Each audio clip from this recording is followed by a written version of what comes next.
मैं समय हूं।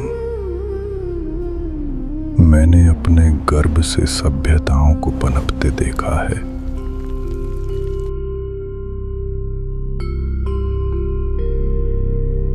कभी टिमटिमाते युगों का पतन,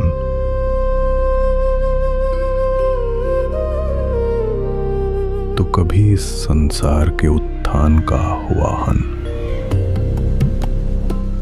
ये बीता हुआ वक्त अपनी कहानी में समेटे हैं शौर्य, शक्ति, बुद्धि और तर्क, क्षितिज पर फैला हुआ, अनंत विस्तार में गूंजता हुआ।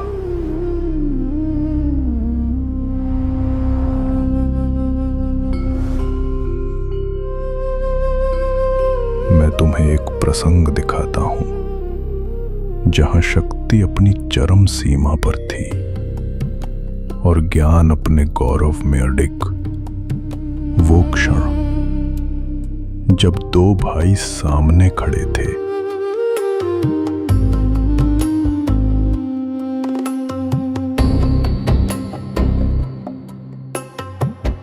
पुत्रों, तुम्हें इस जगत की परिक्रमा करनी होगी।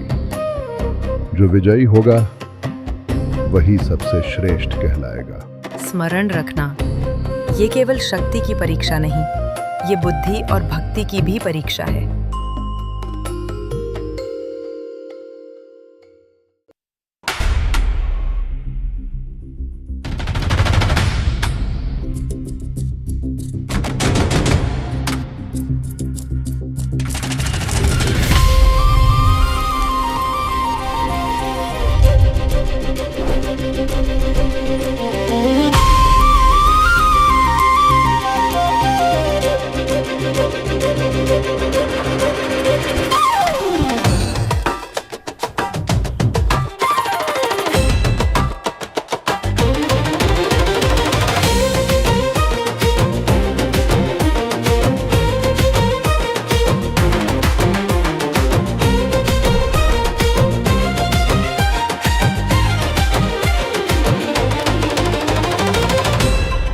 जब परिक्रमा का वचन दिया गया, कार्तिकेय अपने मयूर पर सवार होकर तीनों लोकों में निकल पड़े।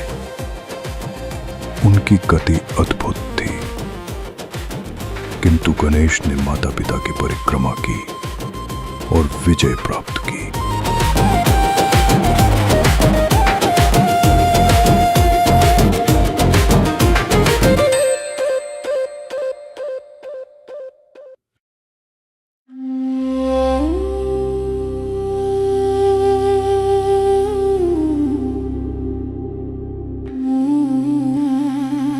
मुझे मात क्यों खानी पड़ी? क्या मेरी गति व्यर्थ थी? माता पिता की परिक्रमा ही सच्ची परिक्रमा है, क्योंकि जहां वे हैं वहीं सारा ब्रह्मांड है। कभी कभी धीमी चाल भी विजय दिला देती है, यदि हृदय में श्रद्धा और प्रेम हो। मैं इस अपमान के साथ कैलाश पर नहीं रह सकता। पुत्र, ये अपमान नहीं, ये शिक्षा है। कार्तिकेय, क्रोध में अपना पथ मत छोड़ो। तुम्हारी शक्ति इस जगत के लिए वरदान है।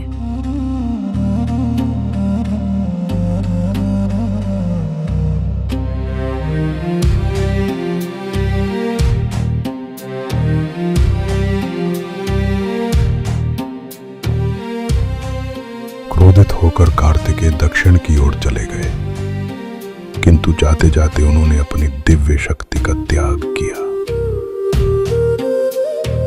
अगर मेरी शक्ति को कोई नहीं समझता, तो मैं उसे इस जगत के लिए त्याग दूंगा।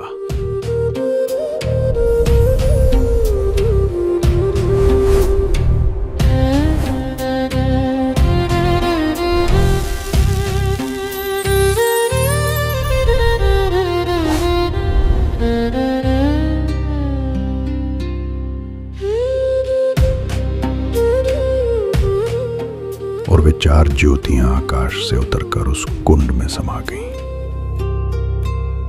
पर कथा यहीं समाप्त नहीं होती।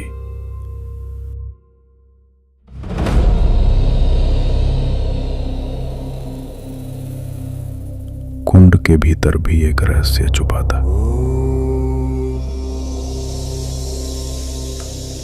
विमल नाग, उल्लल नाग, भड़वाना नाग और वासुकी नाग का रहस्य, जिन्होंने इन दिव्य शक्तियों को अपने पवित्र आलोक में समाहित कर लिया।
इस गांव के उद्धार के लिए आप यहाँ अवतरित हुए, आपको कोटि कोटि नमन।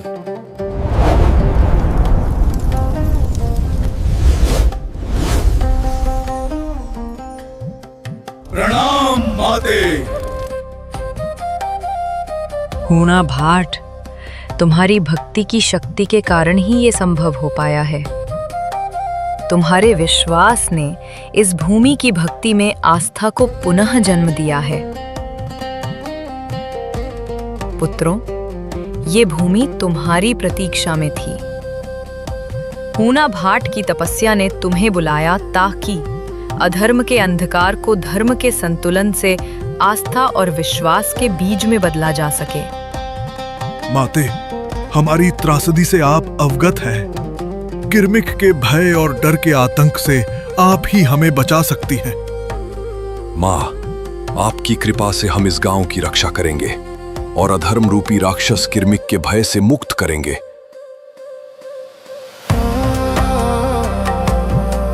हाँ ब्राह्मण, यही तुम्हारी आस्था ही थी जिसके कारण हम चारों भाई यहाँ आए। तुम्हारी तपस्या ने हमें बुलाया, तुम सबकी रक्षा करने के लिए। भय मिटाने के लिए धर्म की निडरता चाहिए और निडरता से आस्था का एक मार्ग निकलता है। यही हमारी शक्ति का संतुलन है। और जब इस संसार में शांति का संतुलन टूटता है, तब अधर्म जन्म लेता है। अधर्म का अंत करने के लिए ही हम चार भाई महासु यहाँ आए हैं। तुम चारों के साथ अब तुम्हारे सहचर वीर, तुम लोगों के सेनापति उतरेंगे।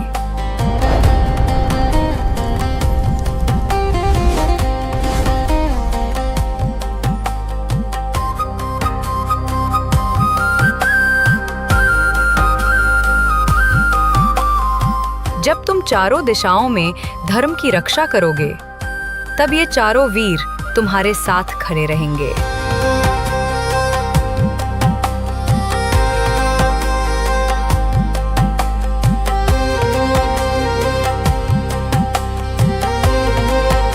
अब तुम 8 हो, 4 देव और 4 वीर। ये भूमि तुम्हारे नाम से जानी जाएगी। जब अधर्म बढ़ेगा, तुम्हारा नाम पुकारा जाएगा, और जब मनुष्य भय में डूबेगा, तुम उनके निडरता का विश्वास बनकर लौटोगे।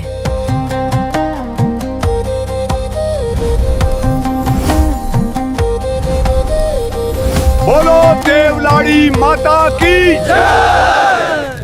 बोलो महासु महाराज की जय।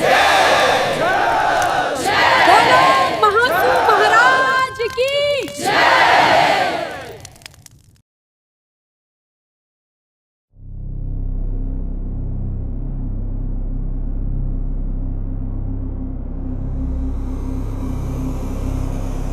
आया किरमिक। जय जय का शोर सुनते ही अंधेरा मुस्कुराया।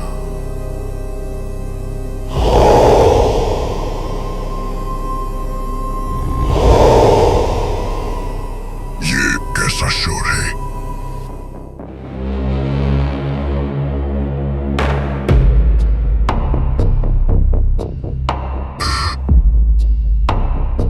इसकी जय जयकार कर रही है ये तुच्छ मनुष्य। मेरा आहार भी नहीं लाए तुम लोग।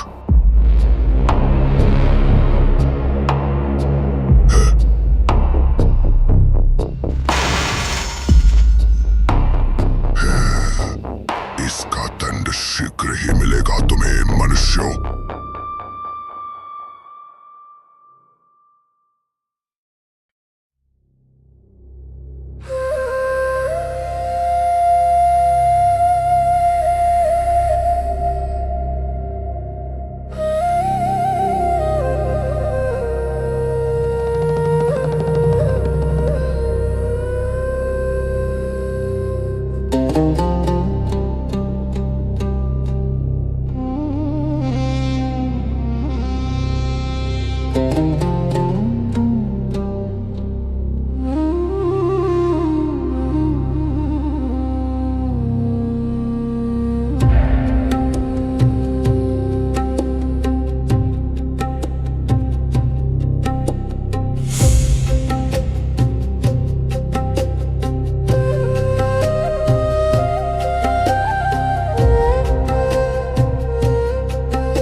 अद्भुत पुत्रों, ये स्थल मेरे हृदय को स्पर्श करता है। इस भूमि की शांति मेरे अंतर्मन को प्रिय लगती है। मैं कुछ दिवस यहीं रहना चाहती हूँ। यही स्थान मेरे ध्यान का केंद्र होगा। माते, अभी रुकना उचित नहीं। हमारे शत्रु किरमिक का अंत होना शेष है। आप हमारे संग चलिए। धर्म का कार्य पूर्ण होने पर हम सब यहीं विश्राम करेंगे। पुत्र बासक, मेरा हृदय इस भूमि से बंध गया है। मुझे इसका स्पर्श, इसका मौन, इसका आकाश सब पुकारता है। मैं यहीं रहूंगी, ध्यान में। और तुम सब जाओ, अधर्म के उस दानव किरमिक का अंत करो। यही समय है जब धर्म की ज्वाला प्रकट होगी। जैसी आपकी आज्ञा माते।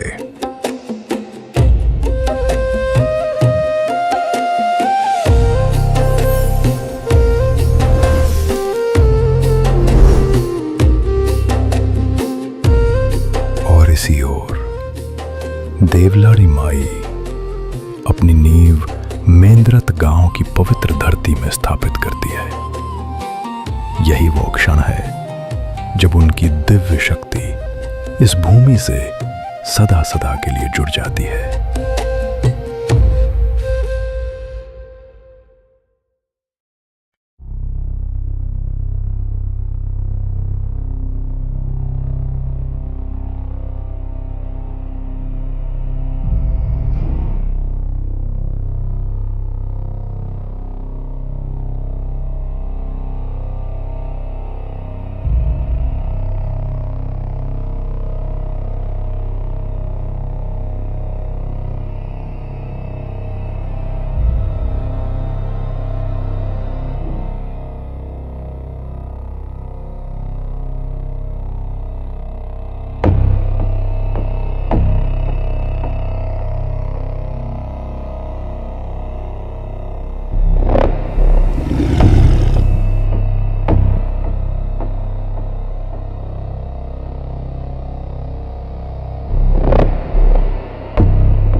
इंसान समझते हैं कि वे मुझे हराने के लिए देवताओं को बुला सकते हैं।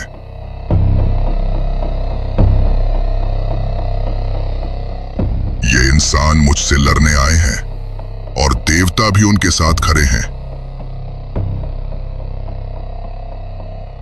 मैं इन देवताओं को एक एक करके नष्ट कर दूंगा। ये भूमि जलने वाली है और मैं इसका सम्राट बनूंगा।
तुम्हें सच में लगा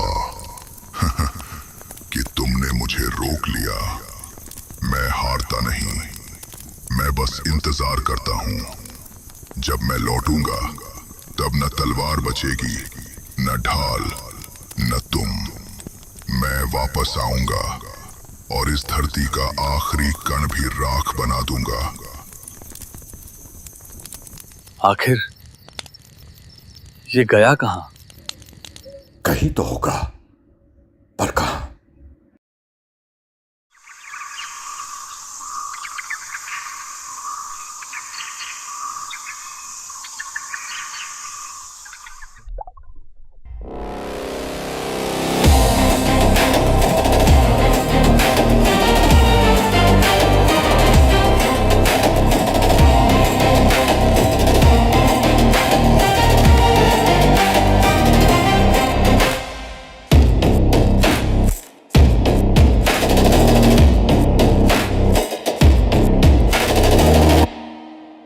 ये था हमारा महासु अवतार का तीसरा एपिसोड।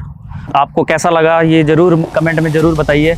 हमारे देवभूमि में और भी बहुत सी कहानियाँ हैं, किस देवी देवताओं का आप गाथा सुनना चाहेंगे तो वो भी कमेंट करके बताइएगा। धन्यवाद।